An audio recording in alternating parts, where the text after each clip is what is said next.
This is where the clampetts live, but there ain't no one in, 'cause they went home for Christmas and a visit with their kin. And here they are arriving at the home they love the best, happy as a pack of squirrels returning to their nest.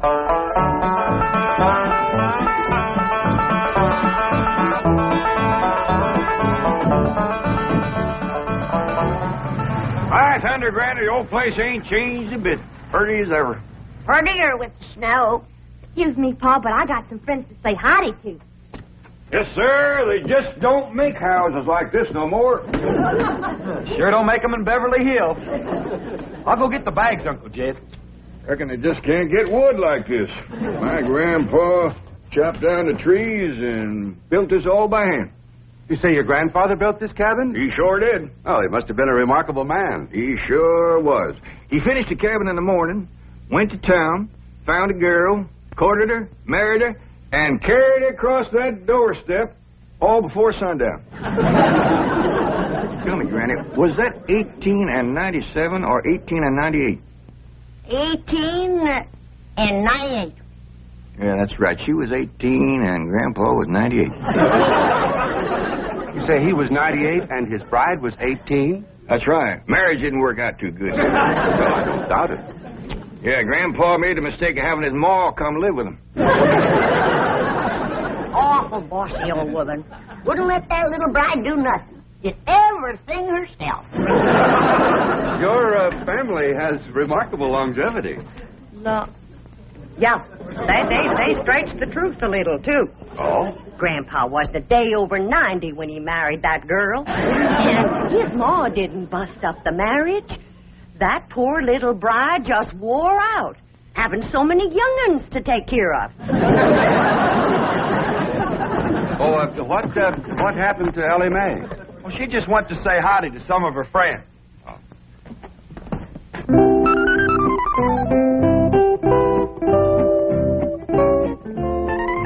Maggie? Maggie, it's me, Elly Mae. I come back to visit you. Ooh. Not you, Henry. Ooh. Right now I'm looking for Maggie. You seen her? You're supposed to be so doggone wise. Where is she? Ooh. Well, Davy Crockett. Say, you're looking bushy as ever. What's the matter? What you scared of? Don't you remember me? Please, Davy, don't run away. Oh, howdy, Mr. Beaver. Me, Elly. What you kicking snow at me for?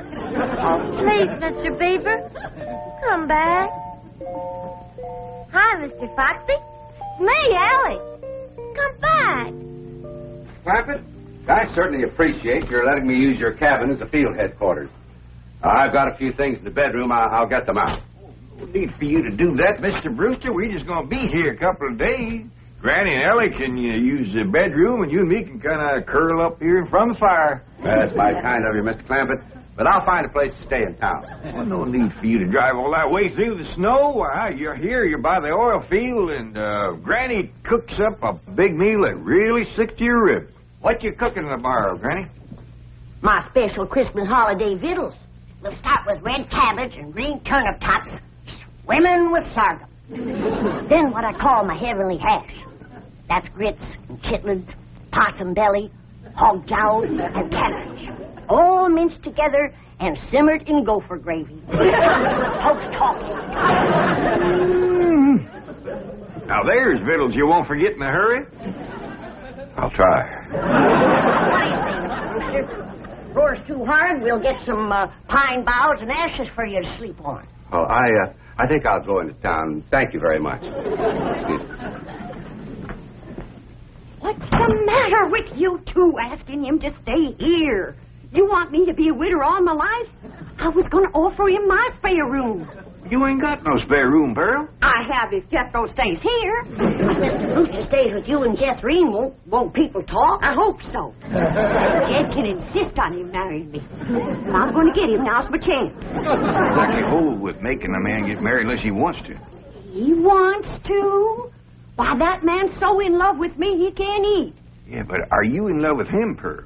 Oh, Jed, when I'm near him, I feel like my feet is dangling in a creek and the minnows is biting at my toes. That's what you call really being in love. Uncle Jim. Mrs. Bodine, if you'd like a ride into town, I can drop you off on my way to the hotel. Hotel? Why, you can't stay there. Oh, no, sirree. You sure can't. Why not? Why not, Jed? Why not, Pearl? Why not? There's a convention there. Yeah. Every room in that hotel is full up. You're packed in there like kraut in a jar. What kind of convention? Elf convention. That hotel is bulging with elves. Oh, well, perhaps I can find a room in a boarding house. You know anybody got a spare room, Granny? No, I don't. Do you, Jed? Well, I see now. Only spare room I know of around here is over to your house, Pearl. Why, land to mercy, I plumb forgot. Yes, my spare room. What spare room, Ma? We ain't got it. Ow! Pearl, why don't you run out and fetch some wood? I just brought some wood in. What spare room, Ma? We ain't got no spare. Ow! You just run along outside and get the kinks out of that leg. I ain't got no kinks in my leg. It's just that Ma just keeps... Ow! Son, if you're going to play hopscotch, you go outside. House ain't for playing games. But I ain't playing games. Then go chop me some wood. I just chopped some wood. Now for some green wood. She wants to smoke a possum. Now, give it. I just chopped some wood and I put it right there. I just put it right around the corner. Now, you come to my house, Mr. Brewster. The spare room is yours. Well, all right. If it's not... Why should I sleep here on the floor? I got a room... Ow!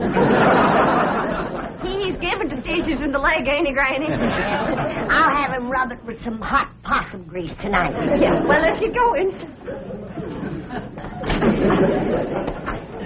Aunt Pearl, would you do me a big favor? Well, of course, Daddy May. What is it? Would you take this here fur coat? You mink? For keeps? I sure would appreciate it. It makes my friends in the woods kind of skittish. They must reckon I'll be wearing them next. Well, I don't rightly know if I... Go ahead and take it, Pearl. That is, if you don't mind it's been war once or twice before. Oh, not at all. I tell you what. I'll put it in one of my hope chests, and I'll wear it on my honeymoon. Say, Mr. Clampett, isn't that an awful big tree that Jethro's chopping down? Yeah, you're notching it on the wrong side, too. Hey, Jethro, quit notching that tree on this side. It's liable to fall right down on the girl. Look out!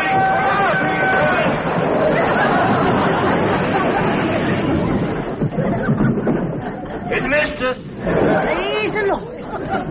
Well, the tree missed. We can get up now. Well, he might be chopping another one. Let's wait and see.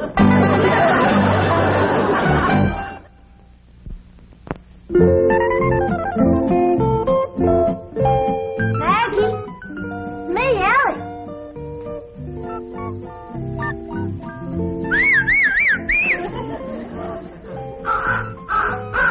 Freddie, you old rascal. I know you've seen Maggie. You'll go and get her for me. I'll give you something shiny. What would you like? How about this? Okay? There. Go find Maggie. Smelly. Hi there, Smelly. It's me, Ellie. The good thing you didn't see me in that mink coat. You might have got riled at me. There's one friend I don't want riled. It's you. Maggie, I knew Freddie would find you. Maggie, I'm so happy to see you. I told you I'd come and visit you, and here I am. Ellie? Ellie Mae, where are you? Over here, Paul. Now, don't you be scared of Paul. He won't hurt you none. Oh, now, who is this? This here's my old friend Maggie. You remember her? Sure I do. Howdy, Maggie. Say, Ellie, we's all going over to Aunt Pearl's for supper. And after supper, we's all going over to that movie picture theater where Pearl works. Well, I'd he'd rather stay here. Well, Pearl says there's going to be a brand new picture from Hollywood called Ben-Hur. Well, who's in it? According to Pearl, it's got the two biggest actors there is, Francis X. Bushman and Raymond Navarro. I'd still rather stay here, Paul. Now, we's all supposed to kind of surround Mr. Brewster and brag on Pearl's piano playing during the picture. Well, Jethro can brag extra for me. Jethro ain't going to be there. He just sat there all night and complained about Mr. Brewster having his room. Oh, come on, Ellie. Don't you want to help Pearl get a husband? Okay, Paul. Bye, Maggie. Well, Paul, ain't you going to kiss Maggie goodbye? I don't reckon so. Her husband might not like it. Come on, Ellie.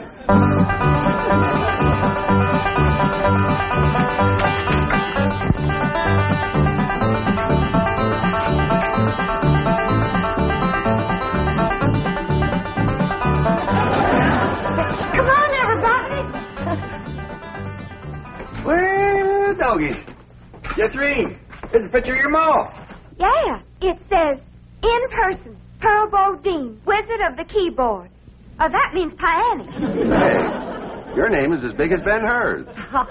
I begged the manager not to put that up, but he says it's a drawing card. My playing during the picture.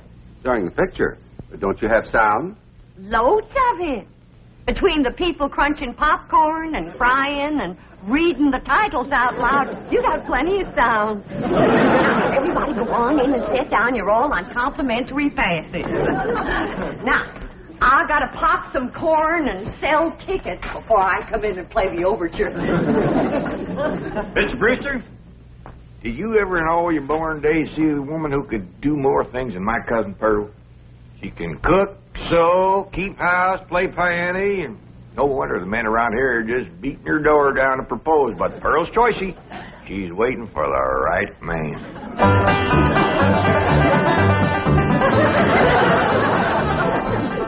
Here's something, Pearl.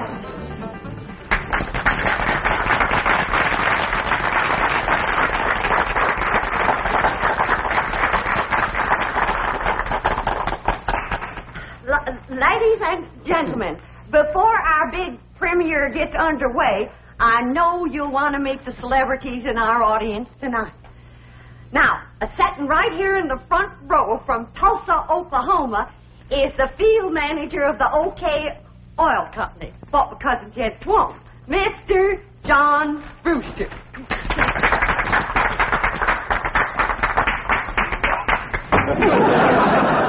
Oh, that's me. Come on. Homer Winch, get up there and you clean off that screen right now. Ain't you ashamed? Yeah, Pearl, but I couldn't help myself. I'm just eat up with jealousy. In red. Well, I see it too, so clean off the movie screen. Ben-Hur will look like he's bleeding before the chariot race ever starts. And when you're mad, Pearl. Get there, you coot.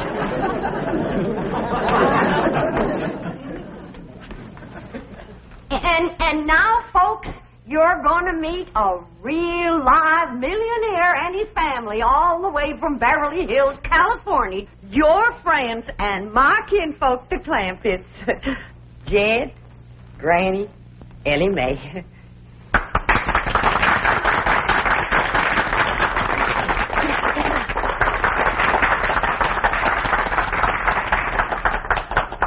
Folks, mighty nice to be back here with you again, and you all invited to come visit us in Beverly Hills.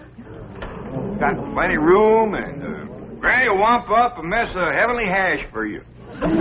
Jim, can I show him my mink coat? Sure, Granny.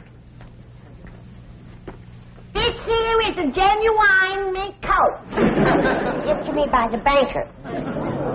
Nobody gets the wrong idea. There ain't no strings attached. I'm still the same sweet girl I was when I left here.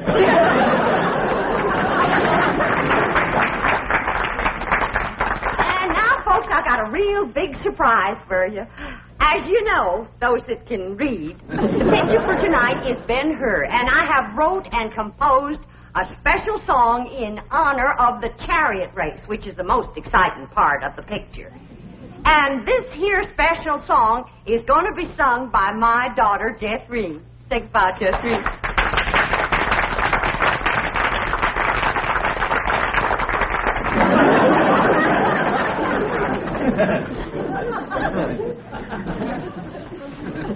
The song will be sung in its entirety during the chariot race, and you can all join in the chorus. But seeing that Homer Winch ain't got the tomato off the screen yet, Jeff Green will give you a little sample right now.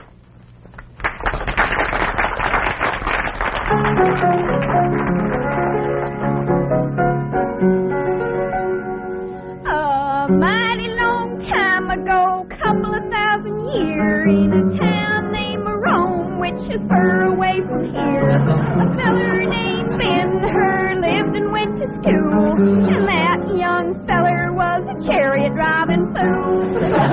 Drive them horses, Ben, Ben, drive them horses, Ben. Drive them horses fast, Ben, drive them for to win. Don't let that other rascal get ahead of you, or he'll win the race, and that'll never do. That's enough for now, Jeffrey. You'll hear the song again during the chariot race, and everybody can join in the chorus. And now, during the playing of the overture, we invite your kind attention to the advertisements which will appear on the screen. I thank you. All right, Charlie!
What you get for throwing yourself at a city dude. Hush up. Well, them fellas ain't nothing but a bunch of playboys.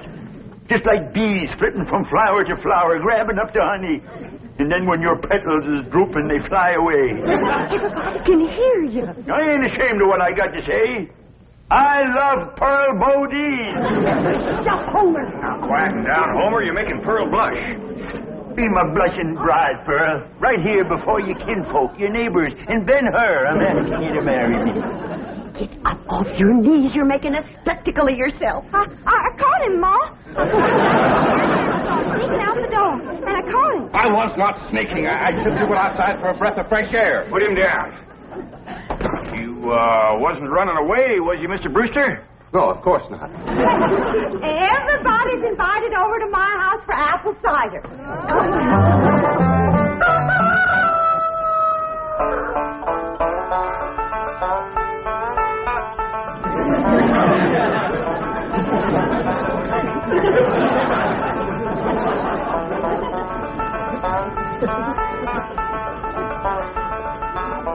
Ed, wake up. Ted, you too, Jethro. Come on now, get out from underfoot, both of you. Hey, we was up late last night. Yeah, Granny, we were asleep. It ain't what you want that makes you fat, it's what you get. Getting up off that throat.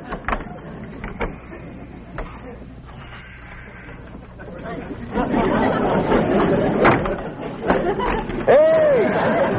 What do you want to do that for? Yeah, that's cold. Now, when I say get, you get. Floor is cold and hard. You're getting soft from city life. Now get dressed, get washed, and get packed. Packed? You heard what I said. I ain't going to spend another night in this place. Not with that wild daughter of yourn. I didn't sleep a wink. Appears to me like you're getting a mite soft from city living, too. Time was when you never minded sharing a bed with Ellie Mae. I still don't mind sharing a bed with Ellie Mae. But I draw the line when it comes to sharing with them others. What others? Well, the little owl, and a squirrel, a crow, and a fox, a possum, and a skunk, and a porcupine. Well, I'll go in and speak to Ellie Mae. I wouldn't go in there if I were you unless you want them flannels took right off you. What are you talking about? You know where my mink coat is right now? Where? In the top of a tree, full of baby eagles. Their mama and me fought for nigh on to 10 minutes for that coat. But with them claws on her, she could get a better purchase on it. Right out the window. You been at your rheumatism medicine. I ain't about to swallow no story about it. Uncle Sam, Granny, a great big old eagle just snatched the hat right off my head. See what I told you? When a mama eagle wants to keep her babies warm, she'll grab anything. Somebody better help Ellie Mae hang on to her blankets, because that rascal just flew in her window. Frida, you hadn't ought to took Jethro's hat. Never mind about Jethro's hat. Ask her to bring back Granny's mink coat. Only if she wants to, of course. Frida, you bring back Granny's mink coat. And if she's took any suitcases, see if you can get them back, too. We's packing up. Sit down. Oh, excuse me.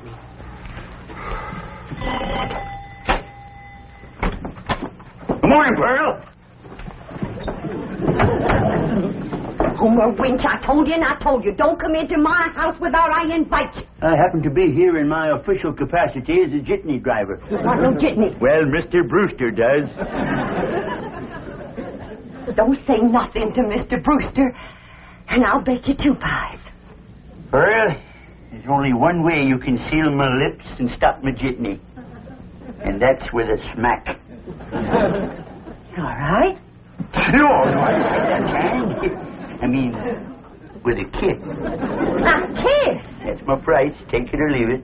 Homer! Why, that's the most shocking, disgusting, insulting disgrace. Oh, Mr. Brute. Pearl? Where'd you go, Pearl?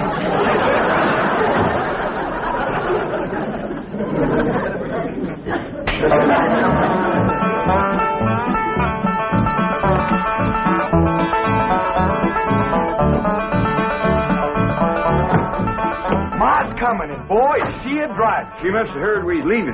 Without getting her married to Mr. Brewster. I reckon we's in for considerable bawling. Ain't nobody can outcry Ma when she commences to gushing. Pearl? I reckon you's heard. We's going back to Beverly Hills.